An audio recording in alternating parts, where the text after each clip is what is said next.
tal rivalidade em intrigas, é um tema que nós vamos abordar neste duelo de ideias. Vamos também falar sobre a ida de Vasco Cordeiro a Bruxelas e também sobre o preço das passagens para a América.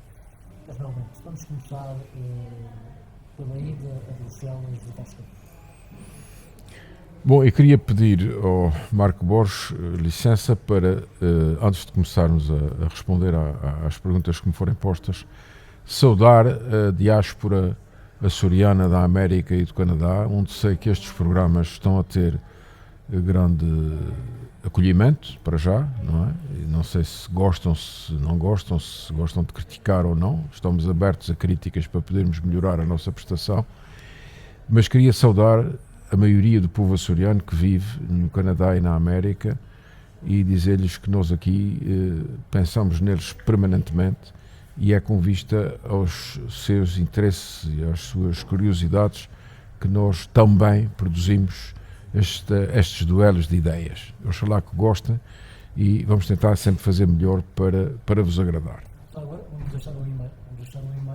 Se entender, deixarmos ficar uma opinião. Como disse Carlos Nalvente, enfim, críticas, aquilo que entender, então aponto lá, geral@SãoMiguelTV.com. Repito, geral@SãoMiguelTV.com. Espero que sim. Vamos começar então pela ida de Vasco Cordeiro. Bom, eu acho que a posição do Presidente Vasco Cordeiro é a posição, é a continuação daquilo que já vinha de trás da postura dele.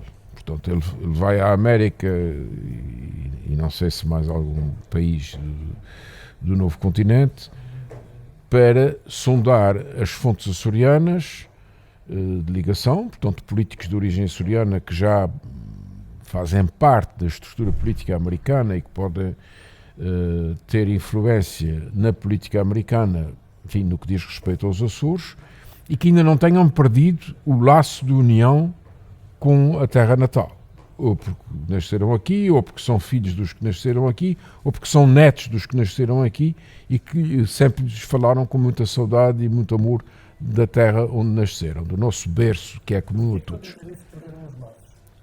Porque há uma geração, a terceira geração, por vezes, já não tem laços comuns com a primeira que para lá foi.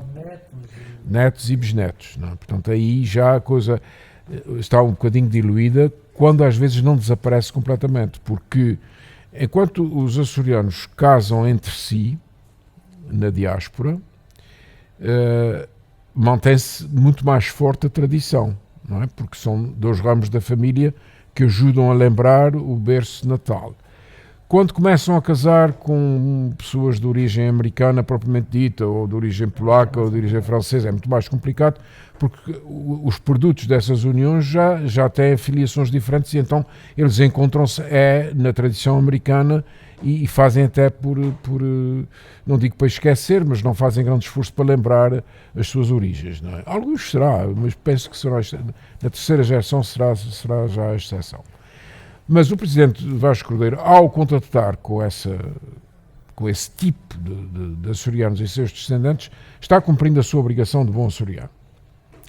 Os açorianos somos todos nós, os residentes, os que saíram daqui, os que vieram para cá e que não nasceram cá, mas que adotaram esta terra como sua, todos esses somos os açorianos. E, portanto, se nós nos unirmos todos, temos força. E o Presidente Vasco Cordeiro, penso que intuiu isso.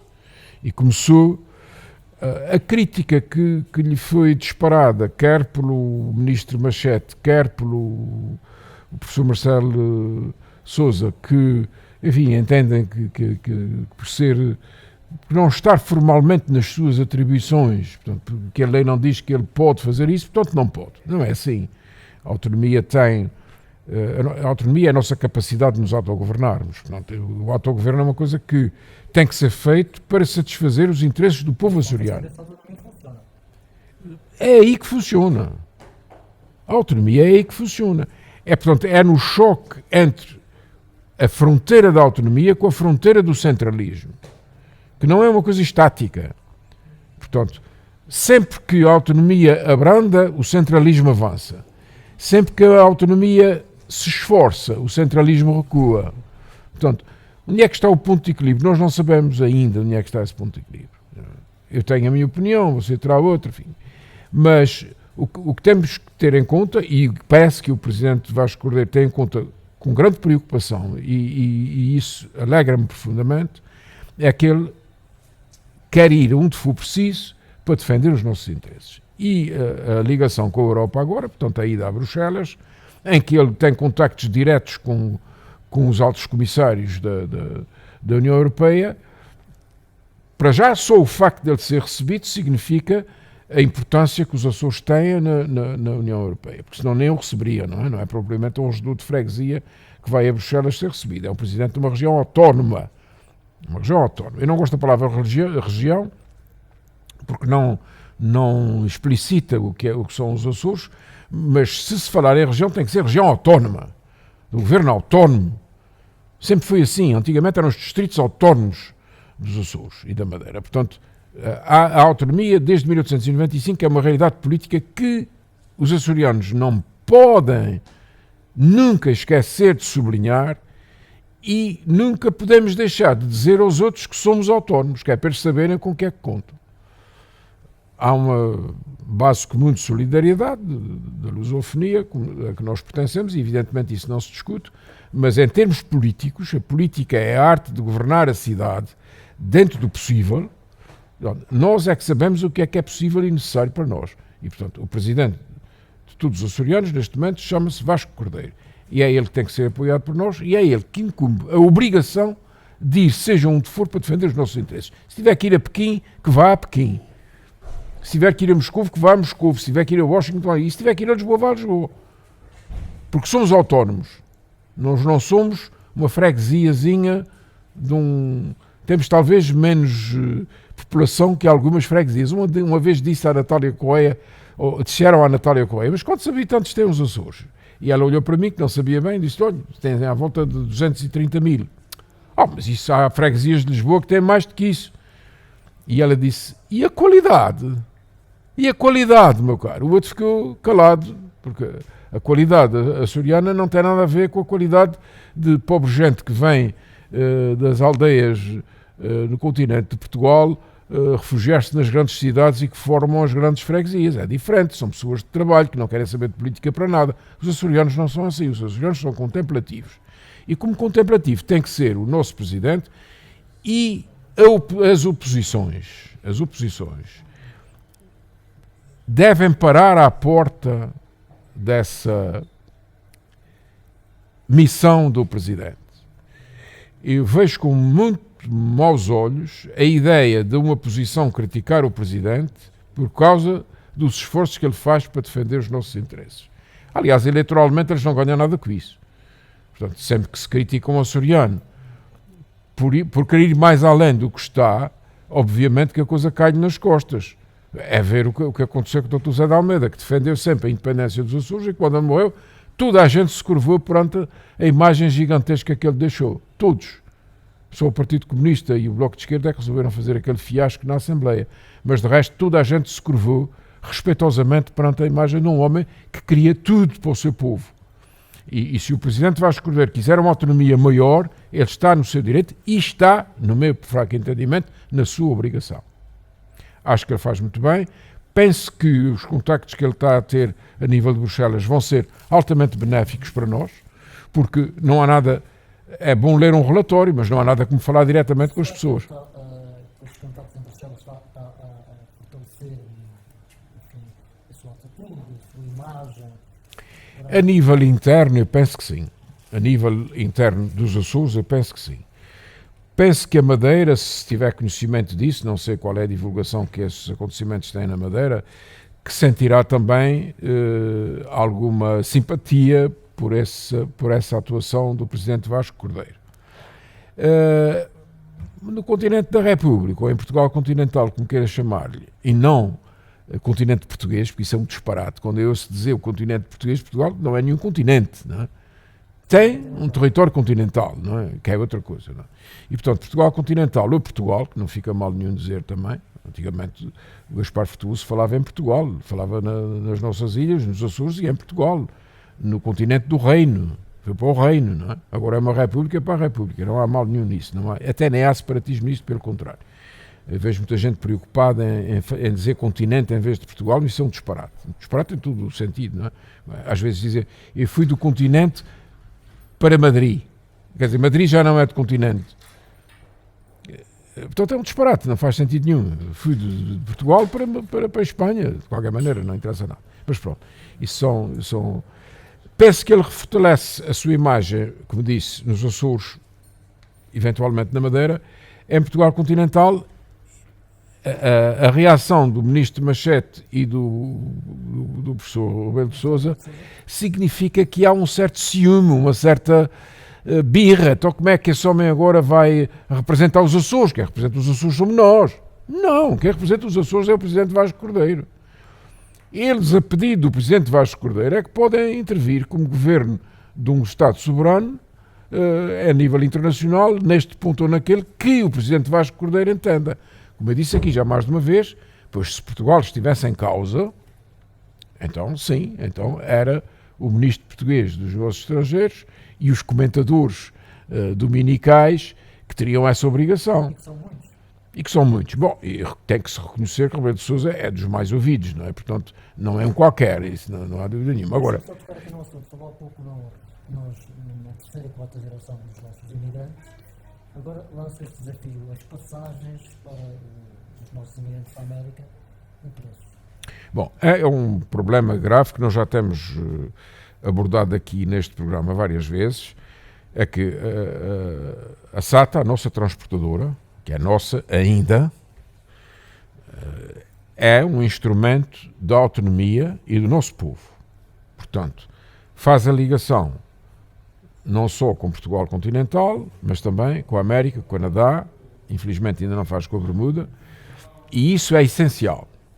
É essencial que essa ligação se mantenha direta dos Açores para a diáspora. Agora, antes da SATA se abalançar a ir para a América e para o Canadá, houve várias tentativas dos nossos imigrantes, pessoas empreendedoras e há gente muito inteligente na diáspora, não é? E mais experimentada do que nós, necessariamente, que criaram companhias de charters para fazerem estes voos para cá. Nenhuma delas sobreviveu, porque apesar dos preços serem equivalentes ao que se praticava nas outras companhias, e os voos estarem quase sempre cheios, de lá para cá, de cá para lá não seriam tanto, mas de lá para cá estavam, mas não se aguentaram.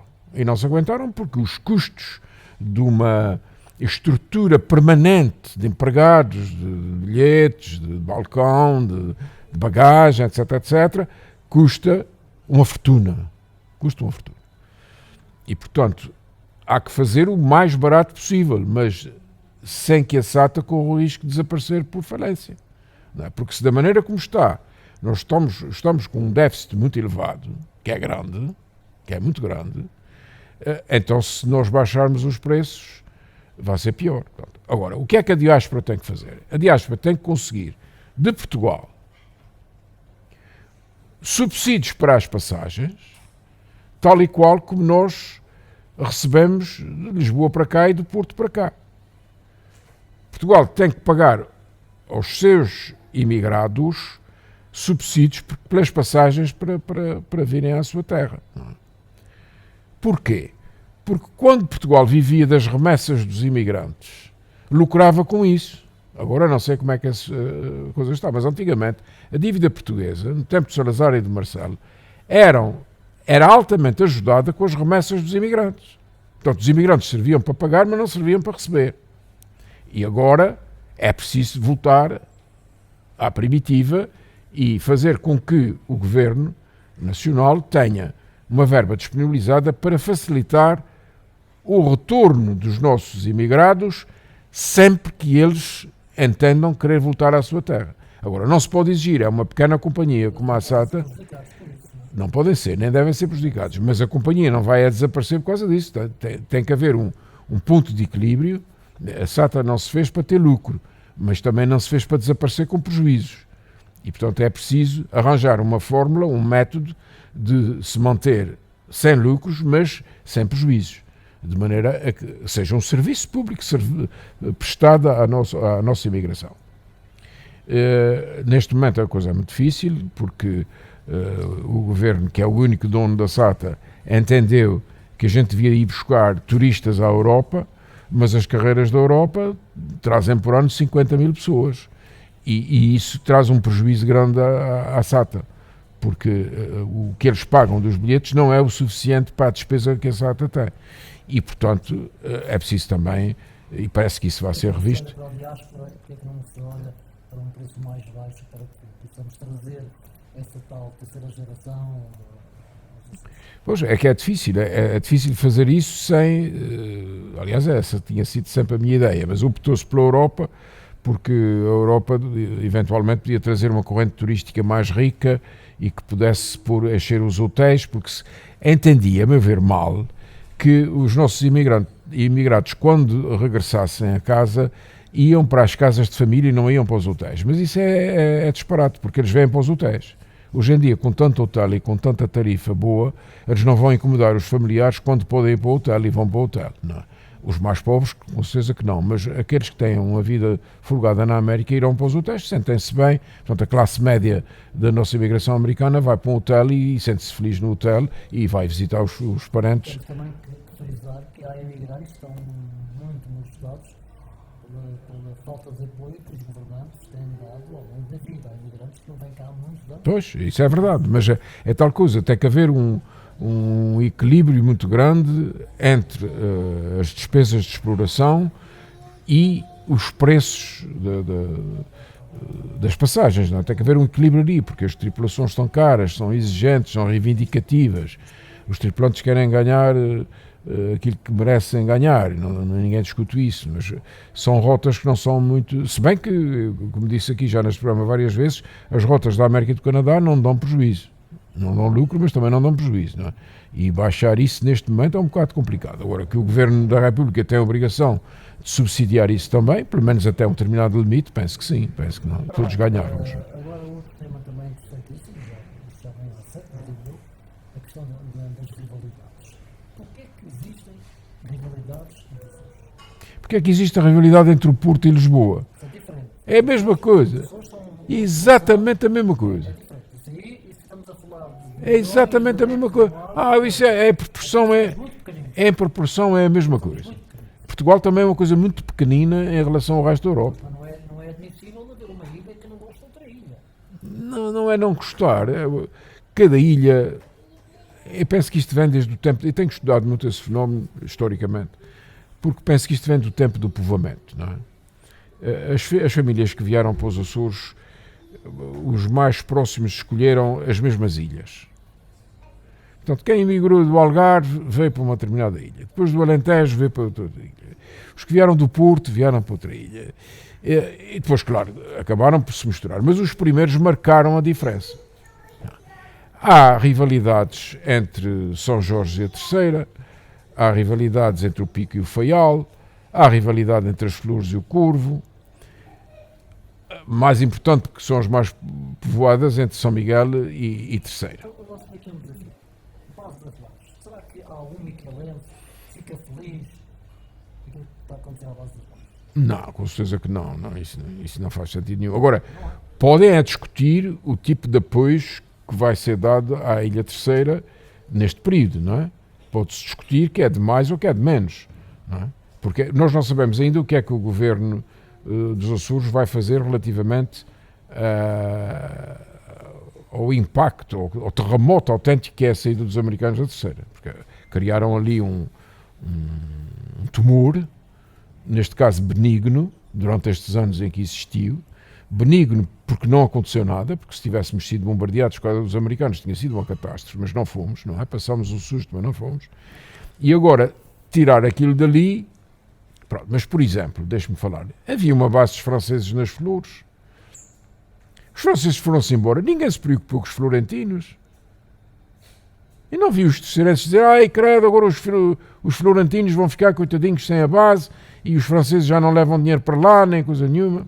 Ninguém se preocupou com os florentinos. Já vi reações negativas de outras ilhas a queixarem-se que só em São Miguel é que vamos ter as roupas. Sim, mas isso é a escolha das low cost. As low cost escolheram São Miguel. O governo não teve nada a ver para aí, não é? Nem tem nada a ver para aí. Portanto, são uma grande empresa que tem um orçamento maior que o dos Açores, não é? Inteiros, e que diz agora queremos ir para São Miguel, podemos ir. Pronto. Se eles quiserem ir para o Curvo, ou para a Terceira, ou para o Pico, não, isso são coisas completamente diferentes. Se fosse uma decisão do governo, dos Açores ou de Lisboa, a dizer só vão para São Miguel, aí tinha razão a crítica. Agora, se é a própria empresa que diz só queremos ir para aquela ilha, o que é que podemos fazer? Dizer que não, porque não pode ir para as outras? Sim, mas reações absurdas, não têm nada a ver, porque eles sabem perfeitamente que uma empresa privada é que manda naquilo que é seu, não é? Se você tiver uma empresa de aviação, vá para onde quer, ou para onde o deixam ir, ou para onde deixar ir. O que se podia dizer, sim senhor, vocês vão para São Miguel, mas têm que ir para o Faial e têm que fazer um voo ou dois para o Faial e para a Terceira. Eu não sei se isso é possível, não faço ideia, porque os meus conhecimentos também não atingem esse patamar de negócios. Agora, que toda a gente ligada ao setor da aviação está muito apreensiva com a vinda das low cost, está. Nós não sabemos qual é o efeito. Apreensiva no sentido de não saber o que é que vai dar. É um salto no desconhecido. Nós vamos dar um salto no desconhecido. Terá coisas boas, terá coisas más. É preciso que o salto seja bom. Eu não sei. Não petisca, está bem, mas vamos lá ver. Uma situação em que nós temos uma companhia de aviação que liga as ilhas todas, às... Não precisa dar lucro. Não precisa dar lucro. As companhias do Estado não são feitas para dar lucro. São feitas para servir o povo. Se a EDA for só de capital público, não tem que dar lucro. Não tem que dar lucro. Tem que servir o seu povo em condições. Serve em condições, mas não tem que dar lucro. Tem que ter o lucro suficiente para se ir renovando e para manter a atividade em nível ótimo. Em nível ótimo. Os nossos hospitais não têm que dar lucro. Não é? Tem um nível altíssimo. Às vezes ouço falar mal dos nossos hospitais e fico um bocado triste com isso, porque é injustíssimo o que se diz. Porque os hospitais públicos portugueses são do melhor que há no mundo. Pode haver um caso ou outro em que houve negligência, ou em que houve desleixo, ou que houve asneira da grossa. Mas, no geral, os nossos hospitais são de altíssima qualidade. Mesmo comparados com os hospitais americanos privados, e o custo não tem a mínima comparação. Qual é a sua opinião? É de salutar a rivalidade nos Açores? É salutar. É salutar quando não é doentia. Quando não é doentia. Quando é doentia, a coisa é patológica. Por exemplo, não haver produtos de São Miguel à venda na Terceira. Isso aí já É doentio. É desnecessário e doentio, não é? Porquê? Porque é que se há de preferir um produto de Lisboa a um produto de São Miguel, ainda por cima quando o produto de São Miguel é bom? Por exemplo, a cerveja, a nossa cerveja. Claro, que também é outra coisa. Que são coisas... Bom, é preciso não esquecer que os nossos inimigos querem-nos, eu digo inimigos e não adversários, porque eu sei o que é que estou dizendo, querem dividir para reinar. E a coisa mais fácil de dividir lembro-me do Dr. Mário Soares, uma daquelas frases infelizes que ele teve sobre os Açores, foi perguntar na Terceira, eu gosto muito do Dr. Mário Soares, portanto sou insuspeito nisso, não é? Foi perguntar na Terceira se eles preferiam ser mandados por Lisboa ou por Ponta Delgada, que há muitos anos, não é? Ele quis dividir para reinar. O Partido Socialista, enquanto usou essa tática, nunca ganhou eleições nos Açores. Nunca. E, portanto, já mudou, soube adaptar-se rapidamente à realidade, soube ver, não é? O que nós precisávamos era do socialismo açoriano, que visse a realidade açoriana de dentro para fora, e não de fora para dentro, não é? Já está nos livros. Bom, hoje é quinta-feira dos compadres. E eu vou mostrar só 3 livros meus. Desculpem ser os meus livros, mas já que começamos pelos compadres, isto foi um livro que eu escrevi quando estive preso depois da revolta do 6 de junho de 75 em Ponta Delgada. Eu escrevi este livro porque naqueles 15 dias em que me mantiveram na cadeia de Angra, eu de hora a hora ia escrevendo o que se passava, e as dores e as recordações, e a raiva. E depois eu fui talvez dos primeiros a sair, porque os últimos saíram só 30 dias depois de terem sido presos, mas o povo açoriano, designadamente o de São Miguel, não gostou nada destas prisões e revoltou-se violentamente. Começaram a arrebentar bombas, as pessoas a serem espancadas, outras a serem expulsas dos Açores, etc. Bom, foi uma época muito triste, infeliz, que em certos aspectos é bom esquecer. Mas o que não esqueceu entre nós, os que fomos presos, o Dr. Abel Carreiro era advogado em Ponta Delgada, já sexagenário, na altura que foi preso, de madrugada, como todos nós, em nossas casas, com soldados armados até aos dentes, contra pessoas que indefesas, que não tinham armas nem tinham nada. O Dr. Abel Carreiro, a determinada altura, quando começaram a sair os primeiros, disse: isto agora, como é que nós nos vamos tratar uns aos outros? E uns diziam camaradas, o outro dizia companheiros, os outros dizia colegas, os outros dizia amigos e tal. E ele, que tinha uma voz muito carregada à moda de São Miguel, dizia: isto aqui não há camaradas, nem amigos, nem nada, aqui é compadres. E nós passámos a tratar-nos por compadres a partir daí. Bom, hoje é quinta-feira de compadres e eu queria lembrar, este livro é um livro que praticamente já está esgotado, mas eu penso que foi a única crónica dessas prisões que foi publicada até hoje e que eu, enfim, tive muita dificuldade em publicar, porque nunca revi o texto, porque me doía tanto que não conseguia rever como deve ser. Mas enfim, está cá fora, foram vendidos uns exemplares. Os outros livros são também meus. É a história dos Açores, isto agora, como está a ser transmitido pelos Estados Unidos e pelo Canadá, convém lembrar isto. Eu publiquei a história dos Açores em 4 volumes. Não é? Os primeiros 3 volumes estão esgotados. Não é? Não sei quando é que eu vou conseguir fazer uma outra edição, em que eu conto a história destas ilhas e do seu povo desde que foram descobertas até 1974, até a Revolução dos Escravos. Não é? O último volume que eu publiquei foi este, que diz respeito ao último período, de 34 a 74, e em que abrange a Grande Guerra, que é o período que a capa refere, enfim, e tudo aquilo que aconteceu até à Revolução. Enfim, não é uma obra científica, é uma obra de divulgação, que eu tentei encher com fotografias e com textos mais ou menos enfim, que fossem interessantes. Aqui, por exemplo, vê-se o presidente Carmona a condecorar açorianos, não é? Ele veio cá fazer isso, fez uma visita durante a guerra, para mostrar que isto aqui, na altura, também era Portugal, não é? Como se a gente não soubesse, mas enfim, ele teve que lembrar isso. São coisas que acontecem que nós não temos maneira de dar a volta. De qualquer das maneiras, enfim, são 3 livros que eu recomendo à vossa leitura para matar um pouco de saudades do que foi o nosso tempo e dos nossos antepassados. Então é que as coisas dizer, compadre, até para a semana. Compadre, até para a semana. Com muito carinho, aqui ficam as despedidas desta equipa de Viola de Ideias, nomeadamente para os espectadores do Porto de Até para a semana.